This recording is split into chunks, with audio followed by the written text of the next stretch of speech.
Without an education in your head, your whole life will be pure misery. You're better off dead. For there is simply no room in this whole wide world for an uneducated little boy or girl. Now, one of the features of the SportsMax Zone is highlighting great achievements of Caribbean people. Though our main focus is sports, we take time out to acknowledge greatness in other areas, and we are about to embark on one of those segments. On this day, in 1935, Slinger Francisco was born in Grand Roy, Grenada. That infant grew into a man who took the world by storm as a naturalized Trinbagonian through his Calypso music since the mid-1950s. His many awards along the way, including the Order of the British Empire, OBE, on the Queen's 2015 birthday honours list. Now labeled the undisputed king of Calypso, the mighty Sparrow celebrates his 90th birthday today. And joining us to help commemorate the occasion is one of his longtime friends, himself also a Calypso legend, Barbadian Dr. Anthony Carter, better known as Gabby, who, as huge a cricket fan as well, he'll share his thoughts on the current series between the West Indies and touring Australia. But let's start, Gabby, by welcoming you to the SportsMax Zone for the first time in history. So this is historic, isn't it? Gabby. Yes. Hello. Yeah, I'm saying that you're on the show for the first time in history. So we are doing something unprecedented today with the legend mighty Gabby on the show. Thank you very much. All right, let me start by asking you though, because in the music world, given the mighty Sparrow's standing and your own standing as a Calypso legend as well, people would consider you rivals because you're battling for the same space in the genre. But I know that you're actually friends. Can you talk to us about that? Well, there's hardly a day past that Sparrow and I wouldn't communicate. We either communicate by WhatsApp or we communicate some other way, by phone or something. Mm-hmm. But I can show you that is a foolish man who would compare himself to Sparrow in Calypso. I have studied his work with intensity and with purpose. I remember I was privileged to be able to sit down for 5 years, straight years, and have all of his work in front of me. All, okay? Not just his work, the work of all Calypsonians. That would be Kitchener, Melody, Sparrow, Lion, Attila, Chalk Dust, Juke, Stalin, you name it. Because Eddie Grant had purchased the rights to all Trinidad music from 1930 to 1990. So we were able to go through the work because we were transferring it from audio to digital. And I can assure you that when I listened to all those works, I listened to Sparrow's works before they were actually released. So they were the recordings done by Mr. Christopher, right through to whoever other people's labels he went on. Because his first song was not Gene and Dinah, but a song called Gene on the Racetrack. That's his first ever recorded. And a lot of people think it's Gene and Dinah and name all other things, but that's not true, right? But I'll tell you this. I had the great privilege of singing in his tent and staying at his house for 8 weeks in Trinidad. And we eat every morning together for breakfast, and we eat at lunch. And then in the evenings, we would hardly eat together because he gone somewhere, I gone somewhere. But one thing is sure, when that time comes, I'll be there and he'll be there. Most of the time, he would allow me to end the first half. And some nights even allow me to end the second half because I had I had Hit It and Boots as my songs, and he had Going Back Back.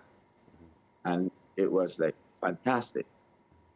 I used to stand up every night and watch Sparrow walk down the stairs at the Seamen and Waterfront Workers Union to sing.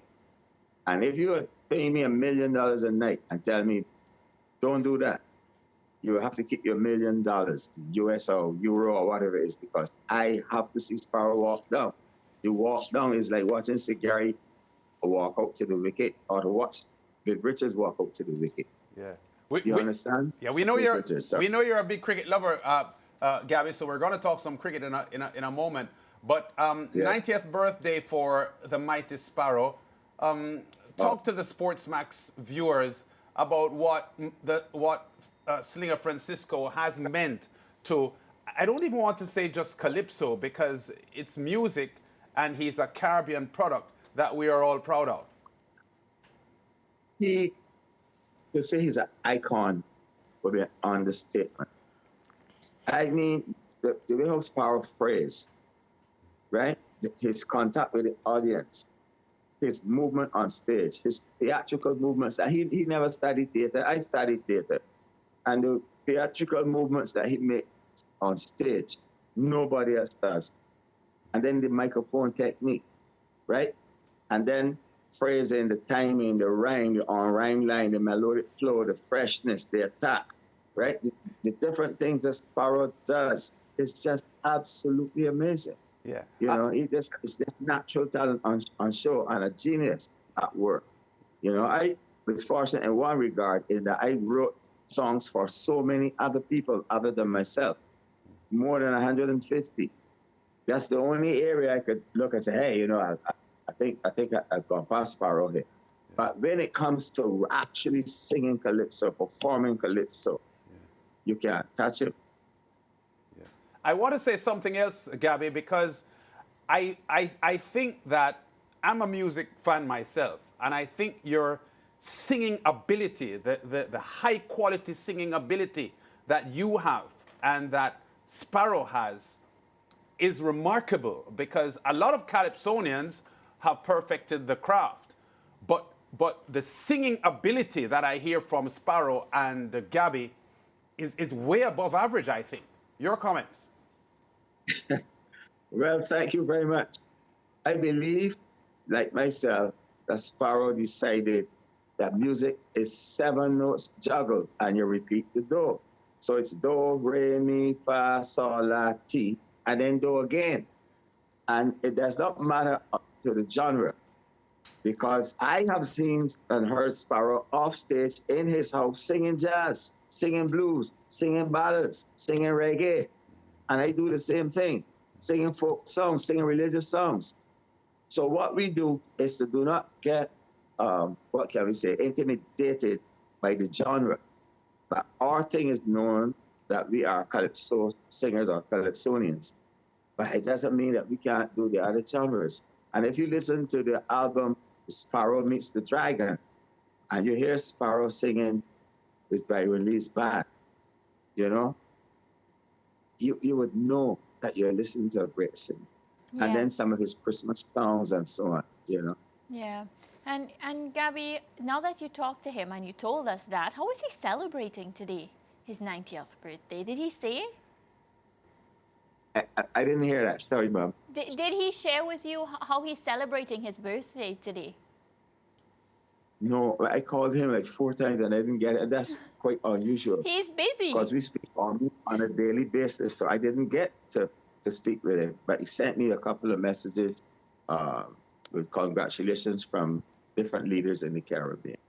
Okay. Another question I have for you. How do you feel about the state of music now in the Caribbean? We have a lot of these singers and songwriters, like Calypso is not as common as it used to be back then. We like to say it has turned into soca. How do you feel about the state of music? Well, Calypso, soca, reggae, they're all cousins, Mentor, ska, they're all hybrids, But I'll say this much. Some of the young people today have the beat without the songs. That's how I term it. Because everything now is hands in the air and bam, bam, and boom, boom, and, I can do with she and doing this, and 95% of the songs about she, right? So they have got to start to write songs that, I always say in Barbados, songs that can get past Culpeper Island. because most of these songs end right here in Barbados. And you get the same thing, the ones in Trinidad and can't get to Tobago. The ones in Grenada can't get to Carriacou. The ones in St. Vincent can't get to Canawan. In other words, they don't have those legs that can take them a long time. And sometimes you get commentators saying, oh, but maybe they did that deliberately. They're not that interested in having a song that lasts after the carnival or after the crop over. And I don't believe that. I believe that when an artist writes a song, he writes it for it to have longevity. You know, so that's why I see. And in some of the reggae music, you get the same thing. You know, I do not believe in praising mediocrity or necessarily criticizing young artists. You just give the advice. The advice is you all have the beat, find the songs, get the melodies that make the songs long lasting. That's all. And ensure that it's timeless, so that the younger generations to come can listen to that music and feel connected. In your time of your career, what is one of the things that you've learned? One of the things that I did what? You learned in your career. No. I learned not to be egotistical, to stay humble. I learned that all people are just people. So when I go to China, it's people. When I go to any European country, Belgium, Sweden, Holland, Finland, Denmark, just people. When I go to Africa, whether it be South Africa or Nigeria or Ghana or Botswana, it's just people. When you go to Mexico or when you go to Venezuela or Cuba, it's just people. And all people really want in their lives, a roof over their head, some food to eat, and happiness, period. And I mean, when I say all people, 99% of the people in the world. Yeah. And if you're an artist and you're fortunate enough to have music that touches them, then what more can you ask for? I remember going into Colombia with Byron Lee's band, and when we began to sing, the Colombians went crazy. And I said, but we're singing in English, or we're singing Jamaican patois, Bajan dialect, or whatever it is, and these people are going crazy. We're not singing in Spanish. So it tells you that music is a language, and that music touches people regardless of who they are. Yeah. Gabby, as I said, I know you're a huge cricket fan. You played the game a lot in your younger years. The Aussies are now in Kingston with the West Indies for the third test starting this weekend. What's your view on how the series has gone, and what's gone wrong with West Indies cricket? Well, in my view, the series is tied 1-1, and we're seeing what will happen in Jamaica. Why is it tied 1-1, Gabby? Because we won the first test in Barbados. We had at least 4 ridiculous decisions by the umpires. I didn't knew. It was just horrible. This man holds stop. I call him half stop. Half stop is, has made some horrible, horrible decisions. I would never go so far as say he was stealing. I don't believe he was stealing. It's just, what he was doing. And I was shocked to find that he was an on-field umpire in the next game. We had the mercy to take this man who had made so many errors as a third umpire, to put him as an on-field umpire. Yeah, but the appointments were done before the series, so that was already slated. So they would not have changed it. Yeah. I understand that, Lance, but you can't tell me that people can't make decisions after decisions were made. Okay, fair enough. Yeah. You can correct it. Yeah. We had you for the series and said, boy, you were so terrible that we had to replace you, and not just replace you, replace you permanently, because he should not be allowed to. Look, he has a 23 to 20. Right now, he's at a 25% error on the field percentage in all of his games. Yes. Can't be so high. Yeah. All right, but quickly before you go, Gabby, because of your age, you would have, endured. Well, not endured. You would have been a part of unbeatable West Indies teams of the past. How difficult is it for you to endure the results that you're seeing now, given what we had seen in the 70s, 80s, and early 90s? First of all, let me congratulate the West Indies for beating Australia in Australia last time, right? Yes. This time out, you're playing against the same Australia, whom everybody say you had absolutely no chance. I always say that nowadays West Indies is the best 3-day test team in the world. After the third day, or somewhere inside the third day, we falter, right? And it's not because of Sammy's fault or anybody like that. We don't have the talent. The barrel is barren, and in some cases, the barrel is missing. You know, that's the problem, you know. So you have to ask, how do we get back to developing cricketers of the caliber of a Sobers or a Lara or a Richards or a Frankie Worrell or, you know, a George Headley or something like that. You know, a Holding, a Marshall, Roberts. The thing is, we had Roberts, and Roberts had a bowling clinic, so to speak. And from his clinic came some fellas that they were so highly impressed with. And you know what they did?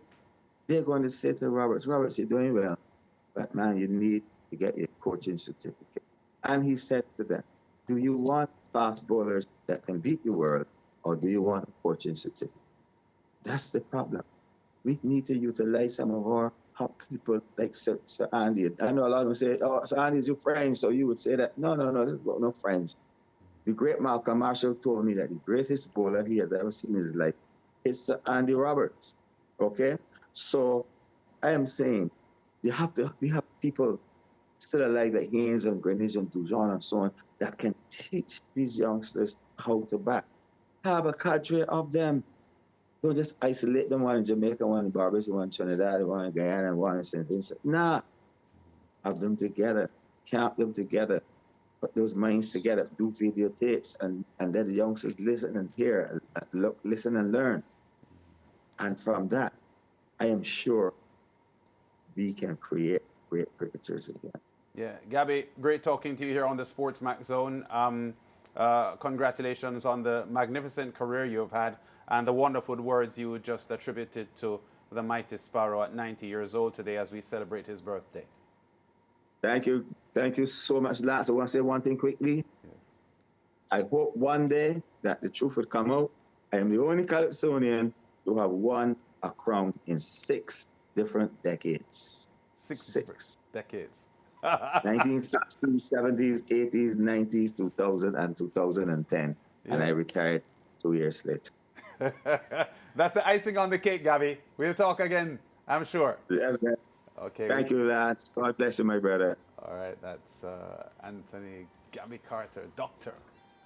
Gabby Carter, and talking there about the mighty Sparrow on his 90th birthday today. A real icon in music in the Caribbean, king of Calypso, mighty Sparrow celebrating his 90th birthday today. We go to break. We'll be back with more on the Zone after this. There I saw the